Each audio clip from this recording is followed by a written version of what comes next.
Hi, this is iPad Diary Quick Tips narrator, the Robot Girl. The iPad Diary English channel shares some quick tips for using iPad, both as a desktop and a tablet, as well as some novice Mac tips. Today we'll look at how to zoom in and out of specific parts on your Mac screen. Often, you can use a combination of Command plus or minus shortcuts to zoom in and out in this way.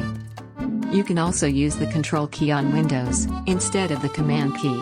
However, this only makes the screen zoom in out in its entirety, so you cannot zoom into a specific position on the screen. Today, we will see how to zoom in and out on the part of the mouse on a Mac computer. If you cannot get it to work immediately, I will explain how to change the settings towards the end of the video. Oh, by the way, if you find this video useful, be sure to hit like, subscribe and the bell buttons.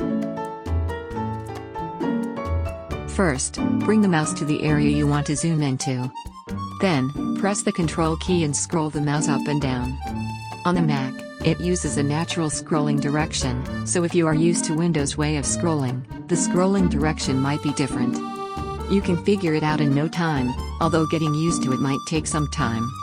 As you can see, it not only works on Safari browser, but applies to the entire OS. This is a very useful feature as you can zoom into a part of the screen throughout the system. It is often used in tutorial videos. Oh, I might as well quickly note that you can use the hot corner feature on a Mac, as well as on iPad. If you are new to Apple computers and haven't set up your machine with 4 corners features, you should take a look as it basically adds 4 buttons to your mouse. I believe this zoom feature isn't a default setting. As mentioned earlier, if you can't zoom in or zoom out using the method just described, you need to adjust your settings. Select Settings from the dock, which by the way, is called System Preferences on Mac, showing its ages as an OS.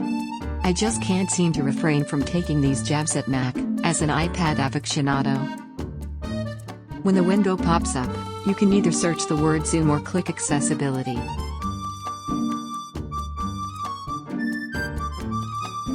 Select Zoom in the left pane. In the right pane, there is a checkbox labeled Use Scroll Gesture with Modifier Keys to zoom. You can use other modifier keys, but I will just leave it as is. Check the box. Now if you close the settings window and try again, you should be able to zoom in and out of a specific position on the screen. Okay, that's it. As always, have a wonderful day and peace.